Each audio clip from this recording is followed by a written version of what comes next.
Today's presenter is Asher Rospigliosi. He's a principal lecturer in the Brighton Business School and a member of the Centre for Change, Entrepreneurship and Innovation Management. That's Centrum that you might be familiar with.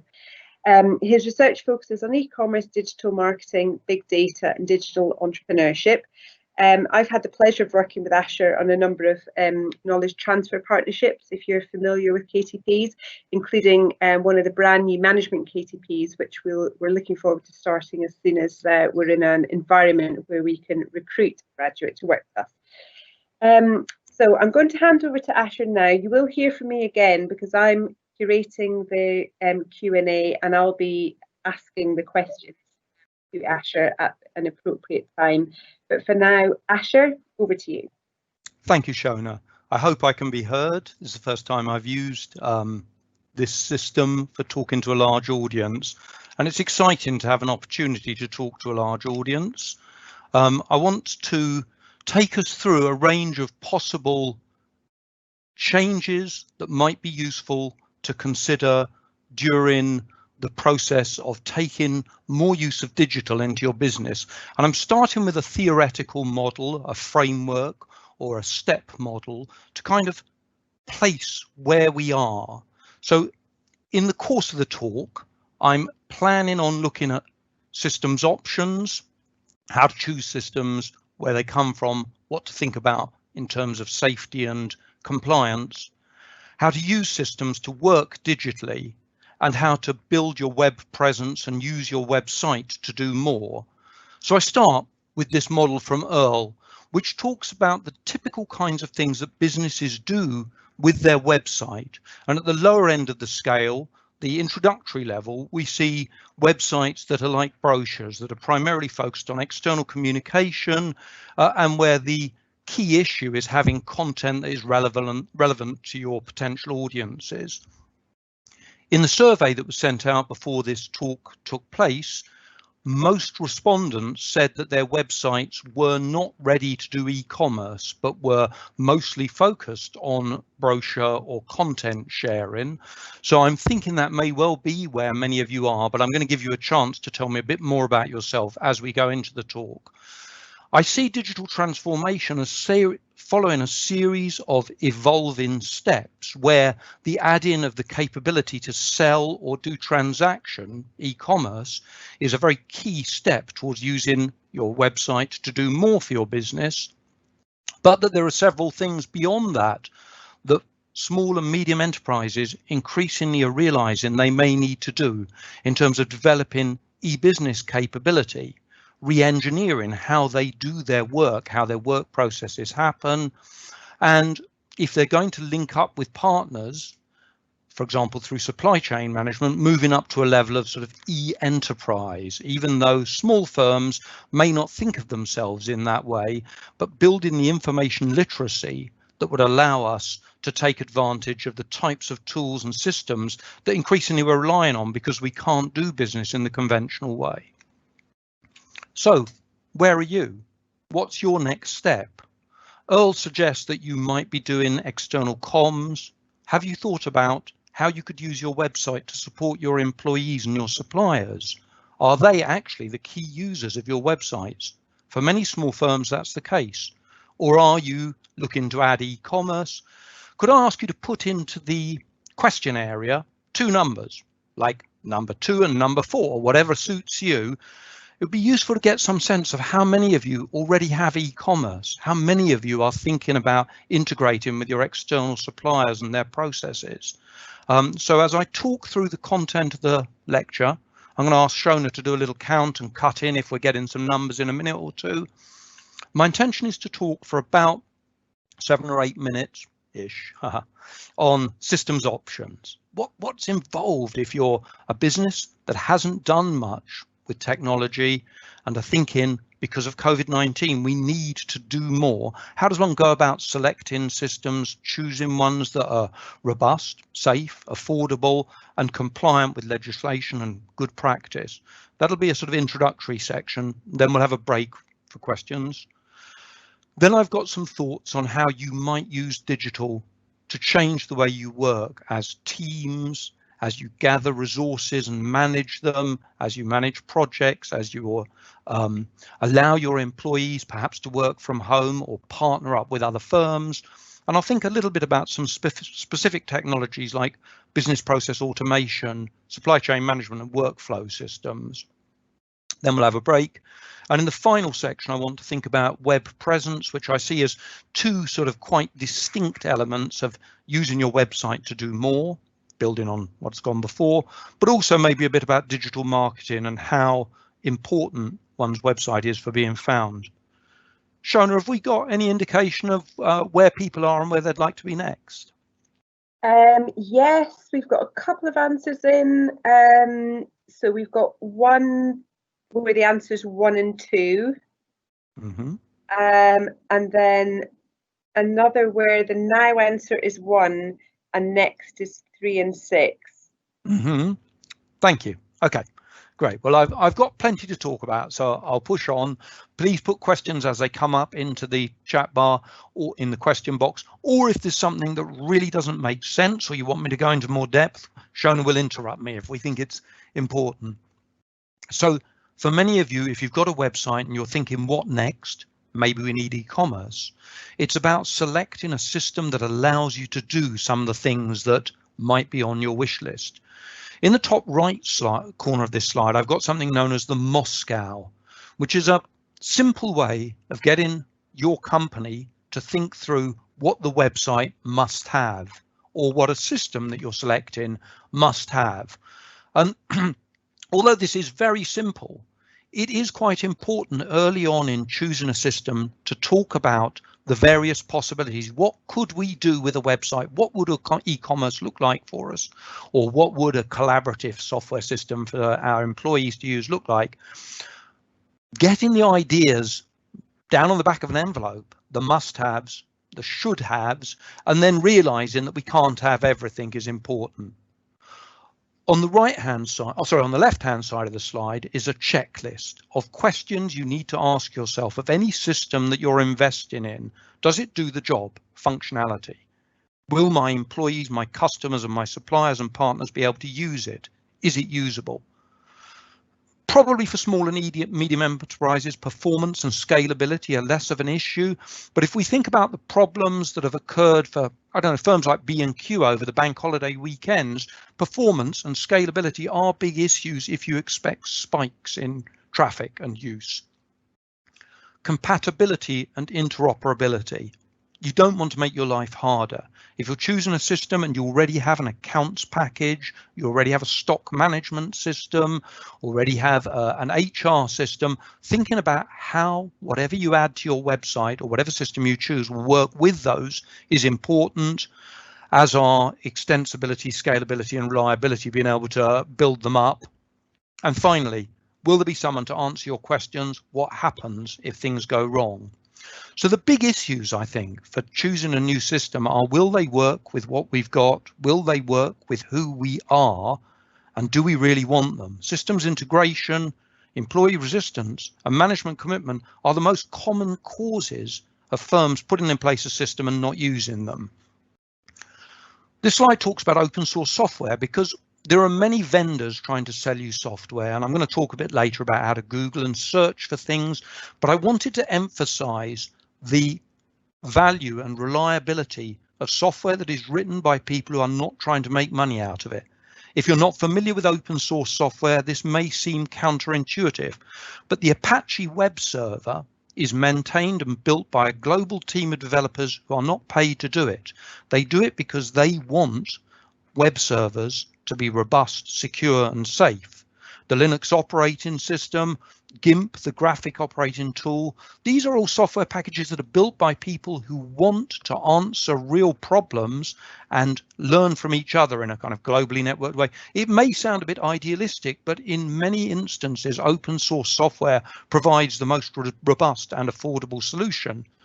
So across a range of business needs like office systems, accounting and finance, enterprise resource planning systems, customer relationship management, content management, and e-commerce systems, there are open source offerings that you could search for.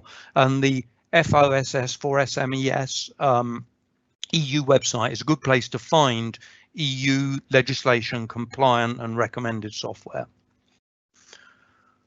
In this first talk, this first section about choosing systems, I do want to think about some of the risks and some of the ethical and legal considerations if you're moving areas of your business online. So I'm sure we're all familiar with GDPR and the way that the European Union has provided a set of robust controls on what data we can hold, having privacy policy, giving our customers and our suppliers the opportunity to give their consent or to turn down having their data stored and held by us. In practical terms, that means if you are putting in place any new system that captures customer details, supplier details, any information about people, you need to identify people in your organization responsible to be the controller, the data controller, who takes ownership and will, if need be, notify the ICO if there were a problem and be answerable to the ICO if there were a complaint. So you need someone, and that might be you if you're a small enterprise. You need someone who says, I am the data controller. And then you need to recognize that anyone that's using the data, for example, someone who operates a mailing list for you, they're data processor, and there are a set of compliance expectations that go right to the heart of doing things right with data. So I've got a picture here of a book by Norbert Wiener written in 1948, when in the birth of the cybernetic era, where people were tackling these problems of what does it mean to have systems that make decisions about people. These are not new questions, but they're also not simple questions. My middle image shows an example of a Google search run by an American academic, Latanya Sweeney, looking at what happens when algorithmic profiling tries to identify who we are and what we're shown.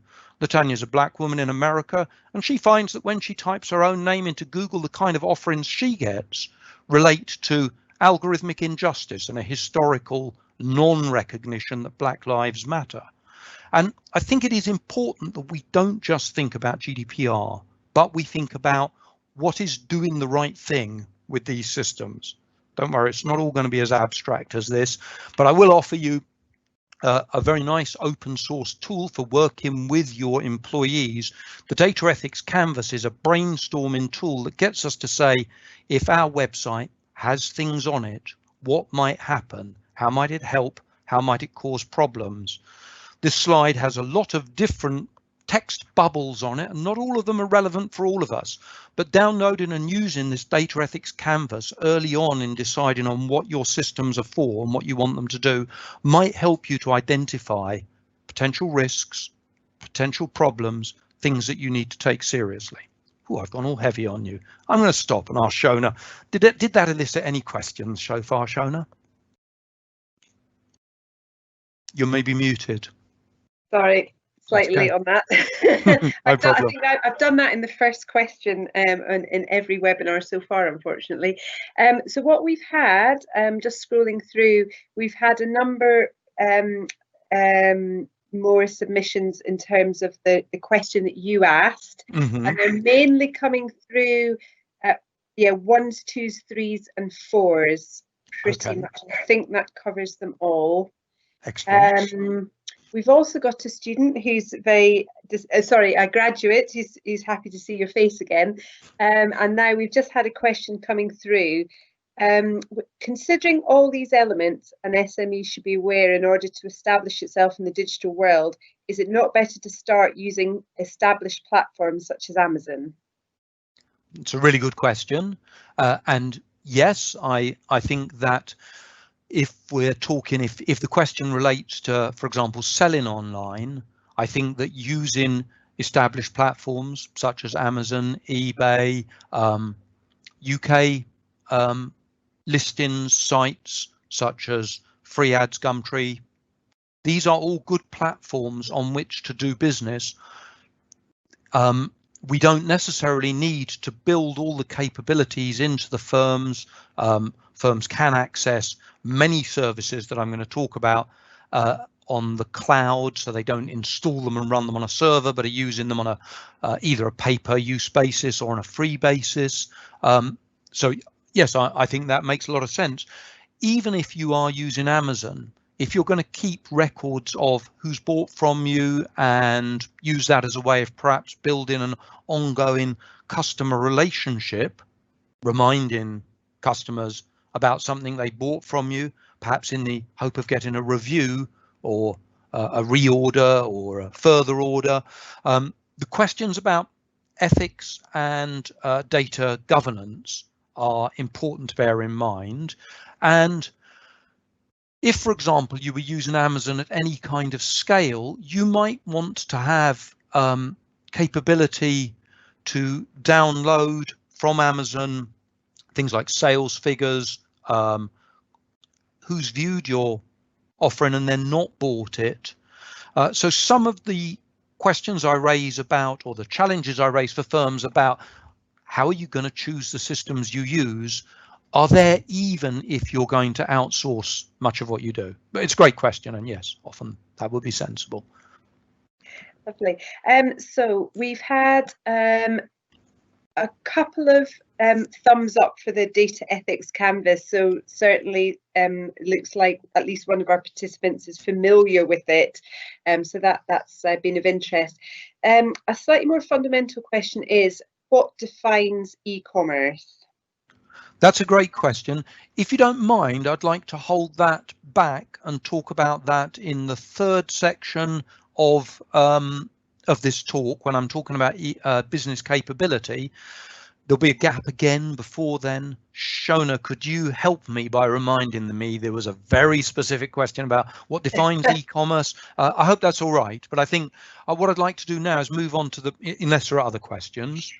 So I think the next question probably falls into the same category, because the question is e-commerce affordable for SMEs? Do you want to hold that one over as well? I'll hold that over as well. So the middle section is about using systems to work with your employees and suppliers, and that may be less relevant. I'm judging from the questions that may be less relevant. And shall I change it around? Shall I go straight to e-commerce and digital and then do the systems at the end if there's time for that? Yeah, why not? You've got two questions about e-commerce.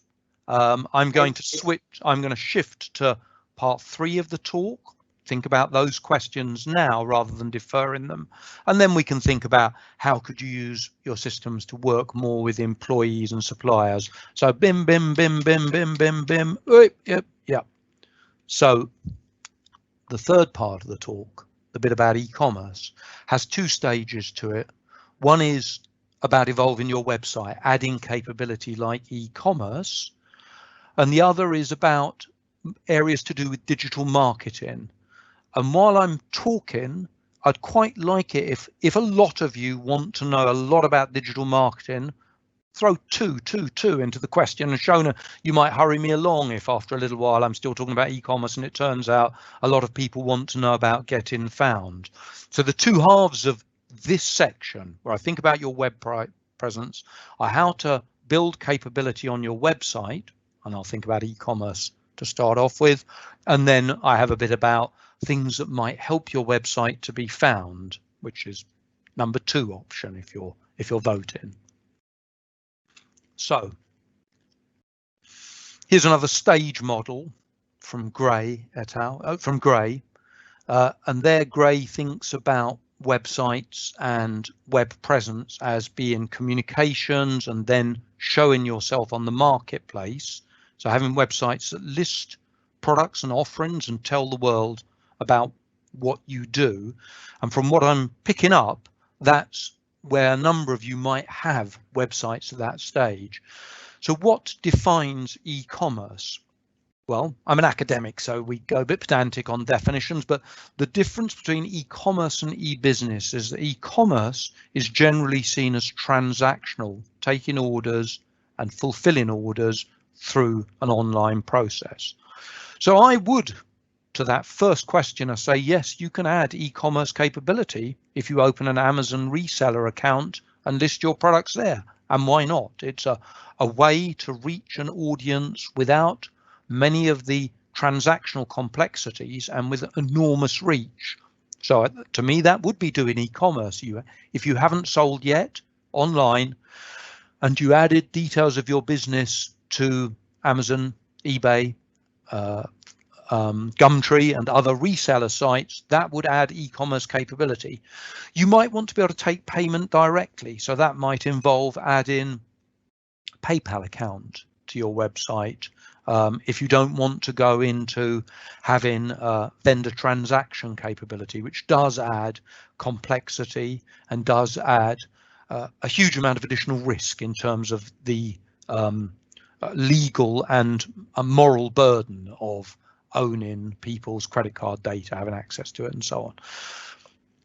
What's the difference between e-commerce and e-business? Well, according to this grey model, many thinkers on e-business is when you do more than just sell, when you're integrating processes together. And the middle section of this talk, which I've skipped over for now, might look at things about how you might want to let your suppliers, need reordering, restock, working with partners who might be doing part of the process. For example, courier firms. It's useful if you're able to have your courier, if you're not a logistics manager yourself, know when orders come in as they come in. So we could think about integration with supply chains, and I've got some of that in the middle section of the talk.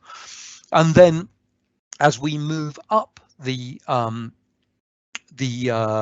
evolution of, or the adoption ladder, we might think about linking all the different processes in a firm together.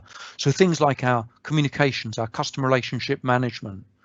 And what might this mean? That might sound very abstract, but if a customer comes to your website and makes an inquiry, having an automated reply that says to them, thank you for your inquiry, we'll get back to you after the weekend, or thank you for your order, we'll let you know when it's being shipped, is a really fundamental part of making e-commerce feel robust and safe for your customers, and is the beginning of a CRM. It's the beginning of a customer relationship management. If someone comes to your website and offers you an opportunity to let them know you've heard their voice and that you're interested and that you're going to do what they want you to do, that's an important start of building a relationship with customers and maybe with suppliers. Asher, just to let you know that all the votes cast were for 2. Great. I will make sure I leave plenty of time for thinking about digital marketing. Then I don't have an on-screen timer, but I'm looking at my phone. Thank you, Chona. Okay. So I'm not going to talk about choosing a website because I think all of you have websites. There were some thoughts there about how to identify platforms, and I am going to emphasize WordPress a bit in some of what I talk about, because WordPress is a widely used platform that is very configurable and allows us to add things like e-commerce and process automation quite easily. In terms of e-commerce capability, it's really important to have your websites be mobile friendly. So over 50% of UK web traffic now is people using their smartphones, and that's likely to grow. So making sure that your website works on a mobile phone, which involves having a responsive web design.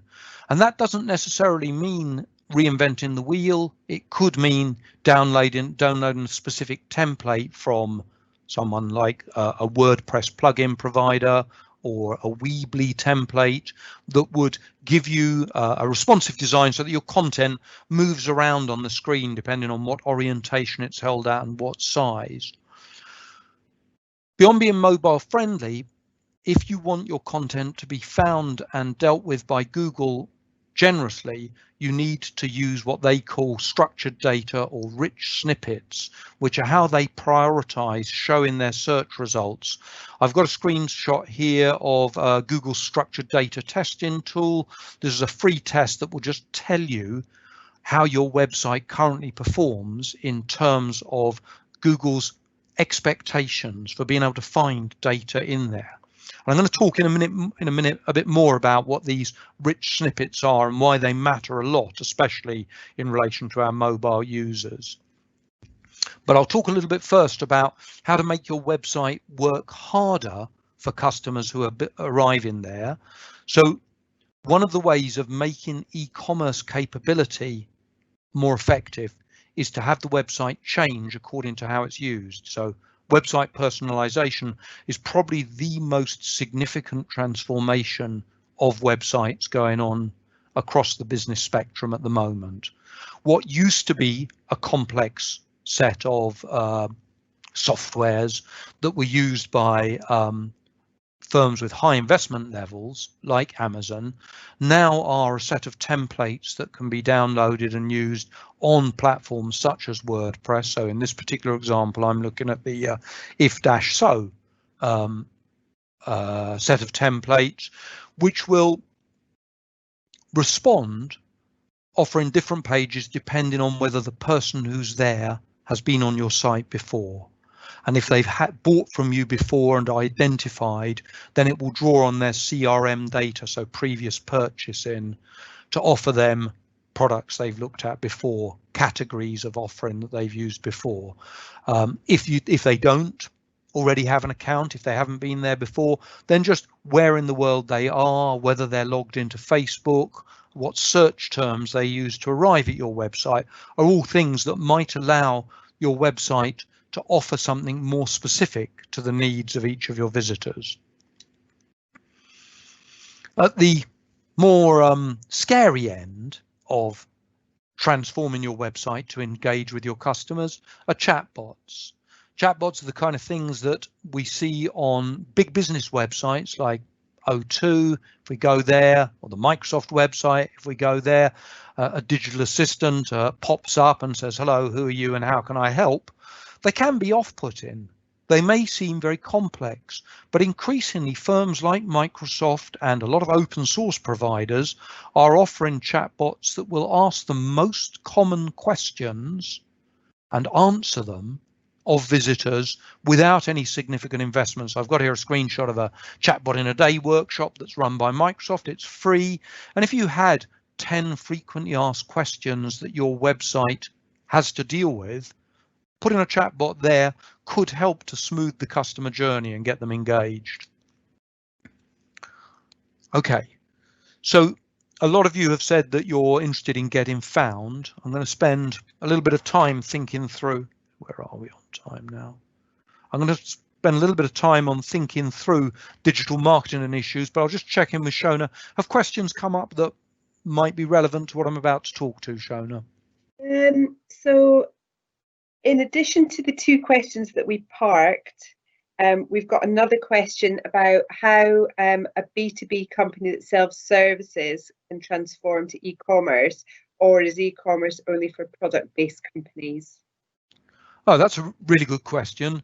And that's a useful question also in terms of pulling back for a moment before I go to the digital marketing and think a bit about what digital transformation means if you haven't got products and stock. So I think that e-commerce is going to be increasingly important for providers of services. And I was thinking about this over the weekend, thinking about examples of service providers such as hairdressers, window cleaners, for example, that might need to use queuing apps or queuing systems. If you don't want people to just drop in on a venue because you're having to practice social distancing. And also, if you want to know what your workday is going to look like, if you make it easy for customers to book appointments, whether it's to queue for a pick-up takeaway from a food truck, or to have their hair cut, or to have you come and clean their windows, it seems to me that these are e-commerce capabilities. You may not have to take payment. You may take payment at the point of transaction, but you're getting a commitment to buy. You're getting someone saying, I want a haircut, and I see you've got a gap tomorrow at 11:40. Queuing systems are very simple to add to template-driven websites and effectively are an e-commerce transaction. I hope that answers at least some of that question. Just trying to think a little bit more broadly. I mean, a range of services depend on client consultations or client meetings, which presumably will be being done by Zoom. But I think queuing, scheduling, self-service, so letting people find answers to the questions they might have initially. So I don't know, if you're a law firm, there might be a series of answers you can offer to common questions, like what will happen when the eviction moratorium offered by the Chancellor for 3 months comes to an end. What are my rights as a tenant? Those kinds of frequently asked questions might then lead to and can I book a phone conversation with this firm? So I hope that helps. Okay, so just sorry, did you I think you've answered the definition of e-commerce. There was also the question, is e-commerce affordable for SMEs? Is that something you want to answer now or come back to? No, I'd like to answer that now, and I think that I probably should have put a specific slide about e-commerce templates into the presentation. So I've got a couple of examples here of hosting platforms and software systems that allow us to build websites cheaply or effectively for free.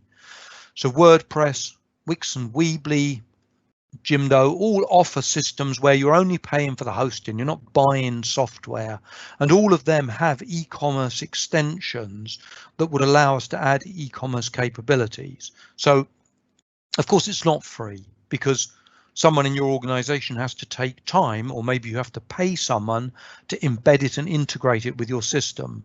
But there are a significant number of existing both open source and free to use e-commerce platforms that will integrate with existing systems. It's a really complex question and will depend entirely on what type of finance and accounting system you're using in your firm, if you want to integrate it with your payment processing, existing payment management systems, with your existing stock management systems. But it's something that many firms are tackling at the moment, and that doesn't need to be expensive other than in the time, effort, anxiety and concern involved in making the right choice, which I hope the first set of slides about choosing systems will give you some sort of guidelines about questions to ask and things to consider. Be happy to follow that further if the person asking or anyone else wants to drill down more into that.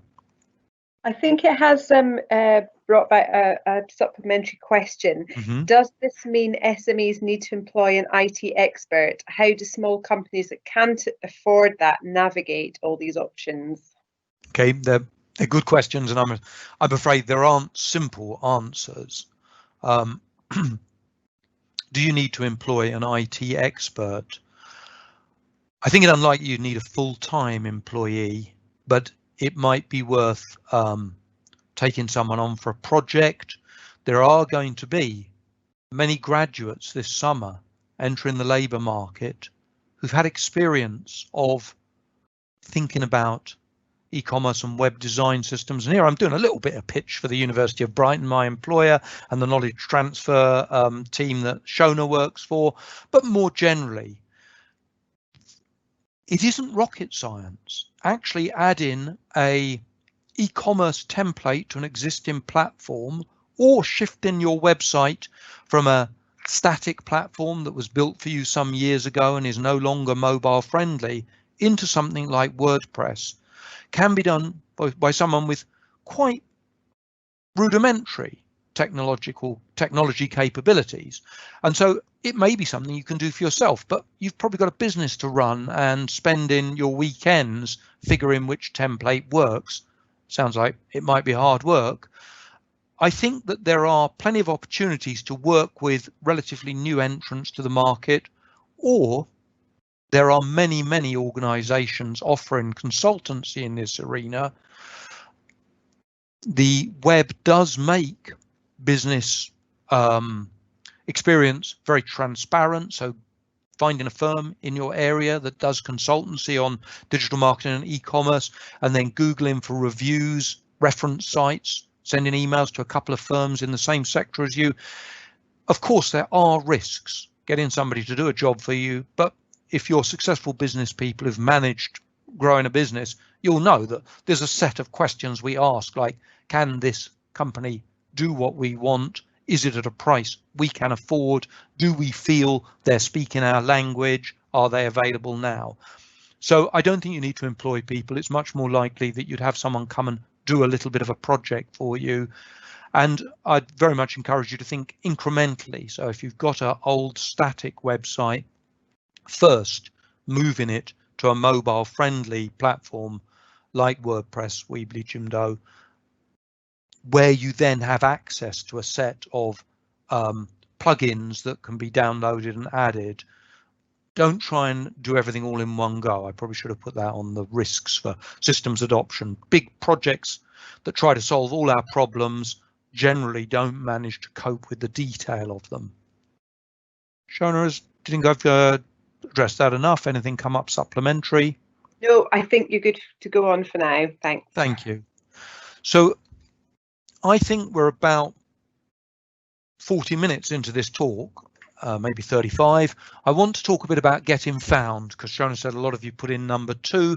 And for many organizations, if you've got a website, having people come to your website and engage with it is complex. I talked a minute ago about employing firms. There are many firms that will tell you your problem is SEO. They might be right. Search engine optimization is a huge industry, but it's something of a Cold War, a détente, where firms fighting for visibility can pay advisors to push them up the ranking, the Google search ranking, maybe temporarily, and you may need SEO, you may not, but I want to think a bit beyond SEO about a range of things that I think, if you're a small firm, recognizing that your website is of increasing importance, you need to consider in terms of getting found.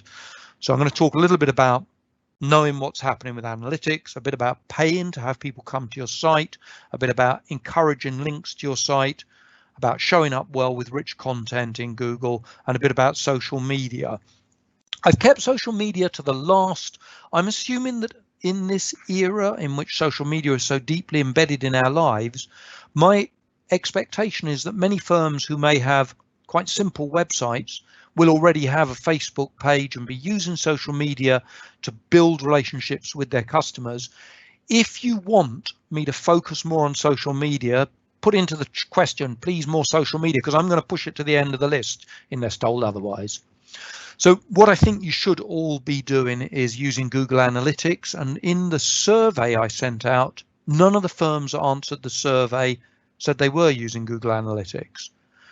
Again, if you've all got Google Analytics, you could all just type in "got it" and I'll move on. Otherwise, I'm going to talk a bit about Google Analytics, because analytics is free. It's the industry standard. It's simple. It's simple if you've got a website hosted on a platform. It's simple if it's your own static website, although if it was built for you and it's not there, you will have to ask the person who built it to add one line of code to each page, but that really should be just a few minutes work, I think, an hour or two. Once you've got Google Analytics, you know a lot more about what's happening on your website. So understanding where people are coming to, attributing traffic is enhanced immensely. And if your website is there so that people can find you, knowing how they're finding you, how they got there, and then what they do when they've got there, just makes the website so much more than a blind tool. So once you have Google Analytics, you can segment your website and your audience. You can see which are the pages that are visited and where they go from a particular page. Often that's quite a surprise. Firms build websites with an expectation that the home page is the start of a website, but it may well be that there is one page on your site that matches a commonly used search term, and that's where traffic is coming in. And without Google Analytics, you won't know that. If you do know that, you can build on that. You can add links, you can add content to that page to encourage a customer journey into other areas, or to avoid bottlenecks. What you don't want is people just looking at that one page and saying, okay, that answered my question, and going. Well, that may be a useful service to the world, but it doesn't serve your business needs. There are a lot of abandoned shopping carts on the internet. If you are adding e-commerce capability, one of the most frequent disappointments is that people visit your site, look at a product, add it to a cart, and then something isn't to their liking. Maybe it's the cost of shipping, maybe it's the reassurances about how their payment will be handled. Maybe someone shouts it's time for them to go and have their lunch. But there are a lot of abandoned carts. Knowing that you've got abandoned carts, being able to track who those people are if they have created an account, then send them a reminder, can see an increase in e-commerce fulfillment of about sort of 30 or 40% widely across the internet. And if you've got search on your site, knowing what people are searching for when they come to your site will give you a real insight into what they're looking for. So analytics, first big thing about getting found is what do they do when they got there? But how do they get there? I think for a lot of firms, paying a small amount to have customers come to your site is well worth it. It's likely to be more specific, more targeted than paying to have your website generally optimized by an SEO firm. I mean, I'm not bad mouthing SEO. It is important. It is a part of how firms get their presence, but it's an industry. And for many firms, being the most brilliantly written website about a particular topic is unlikely, but paying to have your offering come up against a set of search terms is a very simple process where you can look at what people are searching for and then pay to have your ad shown, as in the example on the right of Tony's Pizzeria. If someone searches on pizza delivery, your ad can be shown, but only when you want it to. So I'm going to talk about how you can control the budget, manage demand, and reach specific markets over a couple of slides where I talk through how Google Ads and Facebook ads work, because in the survey I took in advance, no one was using Google Ads. These are something that firms could invest as little as a couple of pounds a week into and make effective immediately. I'm not on commission, I'm not trying to sell it, but it is, in the UK digital marketing environment, more than half of all the money spent on digital marketing by all firms across the UK economy is on targeted ads on Google and Facebook. So with Google, but also with Facebook, we can ask a series of questions like, what are people searching for? And then how much is that worth to us? So if we were a pizzeria and we wanted to sell more pizzas to people who searched for pizza delivery, the margin on a pizza might be what, a pound or two? Would it be worth paying £2 for a customer acquisition? Certainly no more. I don't know about certainly, but I would guess no more. So you set a price and you say, I'm not willing to pay for the ad unless it is cheaper than the price I identify. You set a position where the ad shows on the page. So you might say, I'm willing to be at the bottom of the page if it means that I can have the ad for the price I want. And you can choose when and against which search terms and which types of search your ad will appear for. And you can go onto Google Keyword Planner and look and see what people are willing to pay for a specific set of search terms in your business area and how much you would need to bid to find them, and then experiment with advertising at specific times of day or for specific positions, narrowing your ad down so it only shows within a mile of your pizza restaurant. If you're not interested in having people travel to you and you don't want to deliver through Deliveroo, you can target the ad so it only shows to specific types of users on particular platforms at particular times of day. I had a graduate working in a digital marketing firm doing campaign targeting who was campaigning for a tapas bar in Brighton where his ads only showed between 7 and 9 p.m. to people who were on the beach and who were using Spanish language on their iPhone. So it was really targeted. These were people who he had a high reason to expect were Spaniards in Brighton that summer. And one can make an ad that is cheap because it's only reaching a few people, and it only gets shown when those people or those places search for it, and then you only pay if someone clicks on it. And there are ways that one can be creative with this. Two light-hearted examples, I think. Ian Richenthal runs a digital marketing agency in New York, and someone who wanted a job there thought, well, if Ian's searching on his own name, no one's paying to have their ads appear there. Googling yourselves a lot of fun, hiring me is fun too. It was a way of having Alex Brownstein's name show up in search. Misspellings, as was used, capitalized on by Snickers. So looking for the kinds of misspellings or colloquializations or local names or slang terms for an offering, all might be a way for, I don't know, COVID haircut being a thing if you're a hairdresser.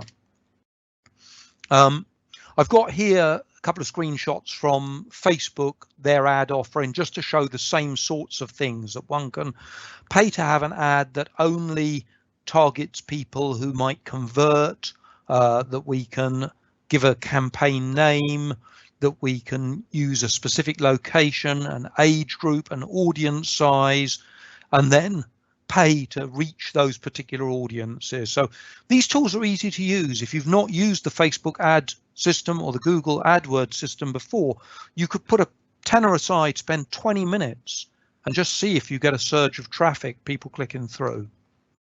Okay, that's enough on paid ads. What else can we do to have our website found? In the survey I sent out, I asked who's using price comparison websites like Checkatrader and TripAdvisor. None of the respondents had that. So I want to talk a bit about getting links, but I'll just check in with Shona whether there are pressing questions that might affect where I'm going. We've had a couple of comments on Google Analytics with our participants singing Google Analytics praises and how important it is to them, and another saying they've got it but don't actually use it. So I'm sure that previous section was really useful.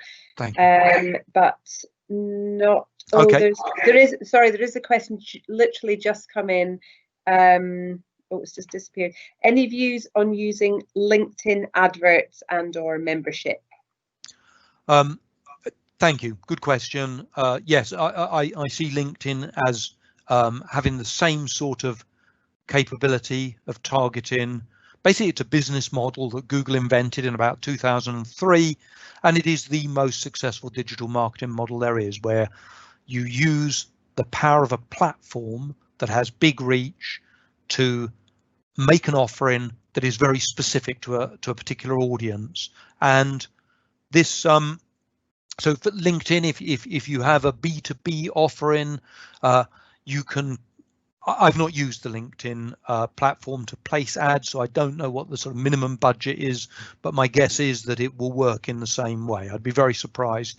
The whole joy of these targeted ad platforms is that if a platform has a very wide audience, segmenting it into small enough niches so that if you're wanting your ad to only show to building suppliers in West Horsham, there's probably not that many people competing for that particular business space. And so if you're willing to drill down into an interface to say, these are the only people I want my ad to be seen by on LinkedIn or on these other platforms, then the cost of reaching that audience will typically be far lower than any kind of display advertising, and very controlled. You could say, I only want my ad to show once or twice a day. Okay, I've got a slide up now about getting links to your website. In terms of search engine optimization, the most important thing beyond what your website says is who links to it. And some of that is under your control. So being listed on relevant comparison sites, listing sites and indexes is hugely important. And if you are doing a service trade and aren't listed on TripAdvisor, I'm surprised. I almost feel that this slide wouldn't be needed, because I would think that this is something that firms are doing. But the sample I got of responses to the survey said maybe people weren't. And if you're not on, if you're in the hospitality, tourism and catering trade and are not represented on TripAdvisor and not actively engaging with reviews there, that is, to my mind, probably the most powerful route to traffic for people in those particular niches. And there are a wide range of comparison sites looking at your Googling your business niche, looking at your competitors, and then finding where people are listed would seem to me to be a very important way of building links to your site. And then if you've got specific offerings, I've already talked about e-commerce being done through Gumtree, free ads and so on. Why not have your offering pop up there? It's low cost, and these are places where local consumers will be searching. Trade bodies, local directories. Shona? I was just wondering if I might interject, because I think this question that's just come in is really relevant.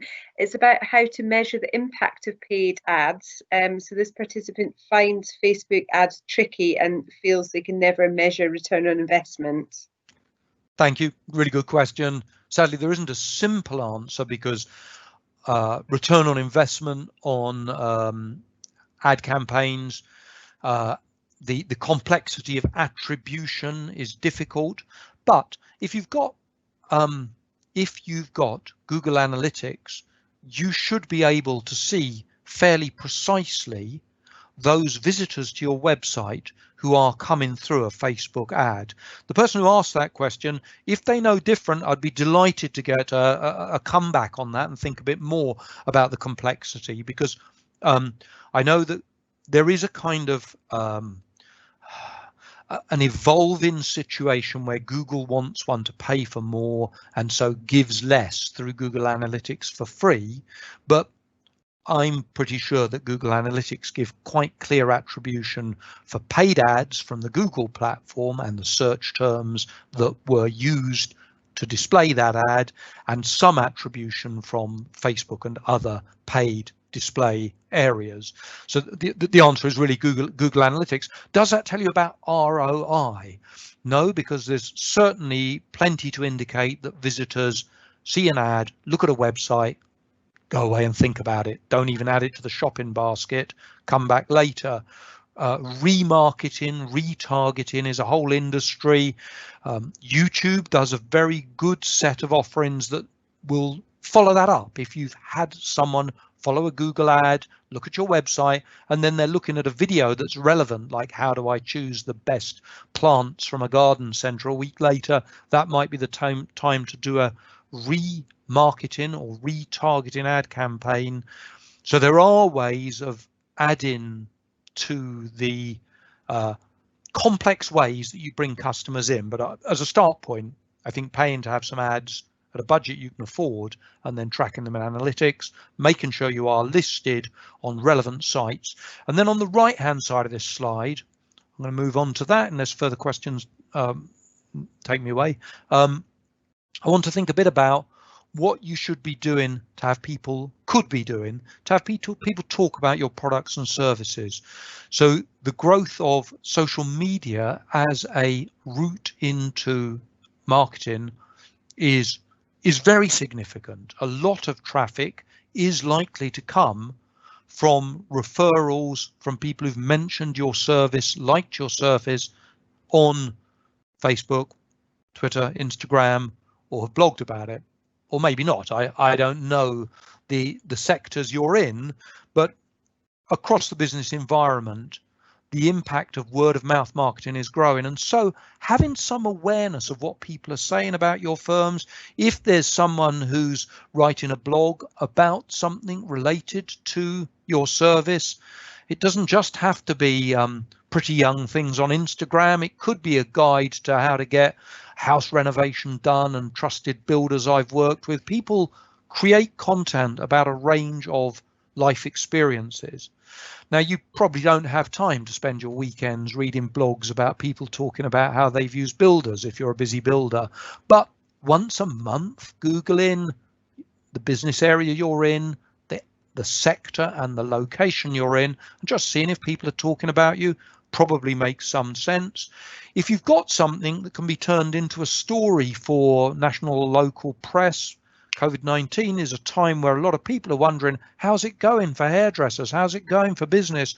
Getting a mention on a website like the Argos or some local newspaper with a link, doing things to stimulate events, so openings, launch events, competitions, doing a charity run. These are all reasons that you might mention yourself on social media or a business on social media and have people talk about you. And in some sections, looking for influencers, looking for people who are writing or Instagramming about the best places to buy good food in this area, or go for a nice day out, or use any range of a number of services.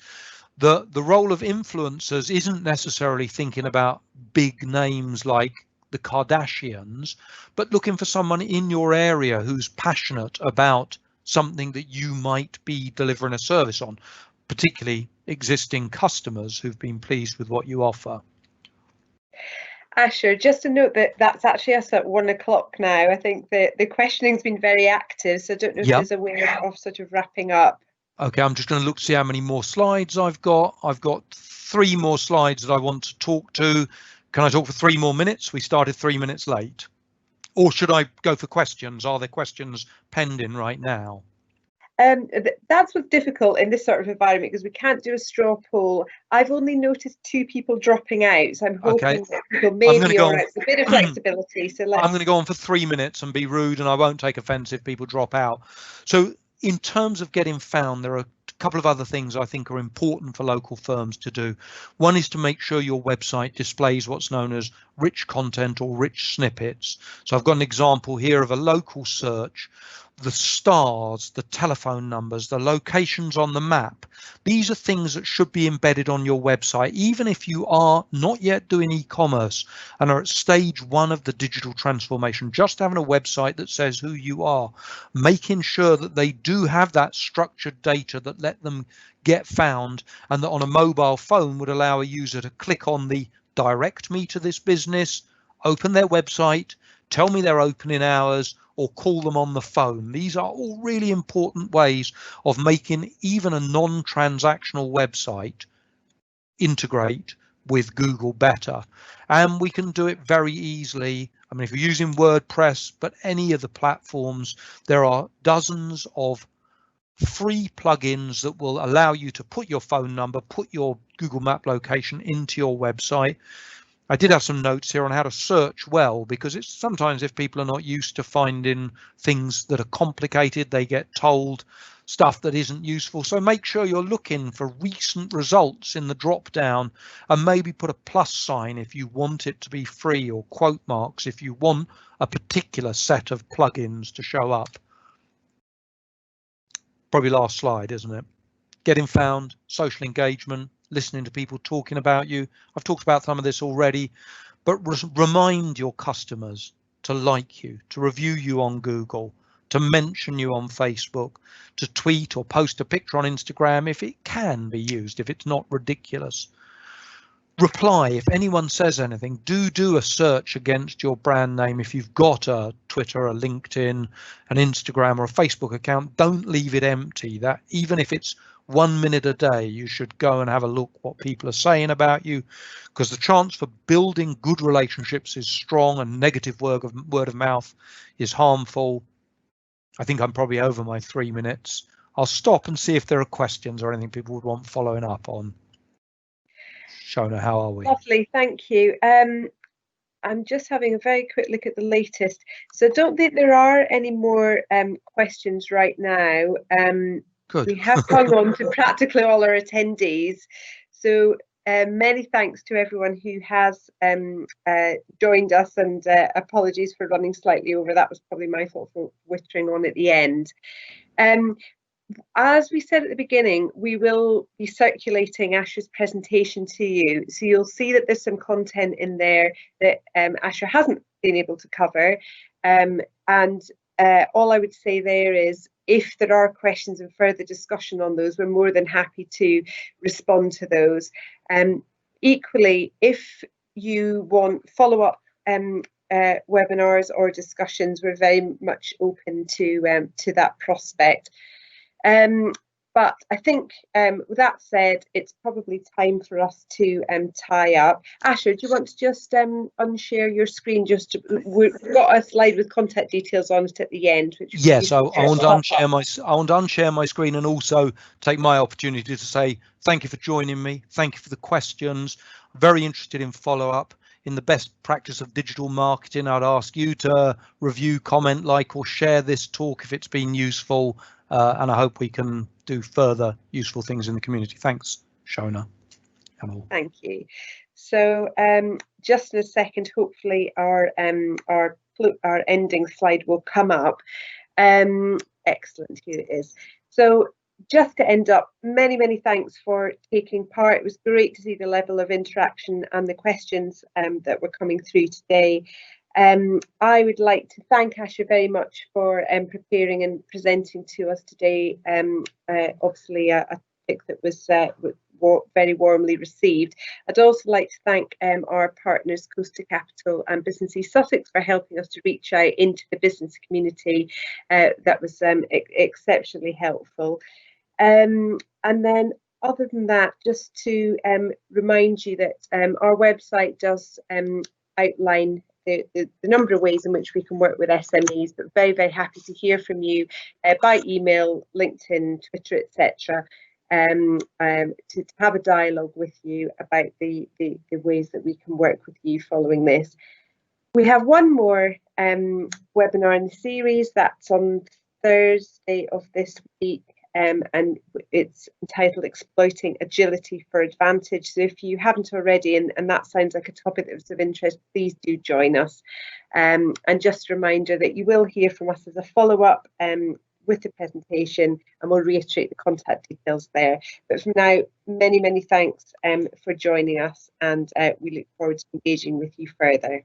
Thank you.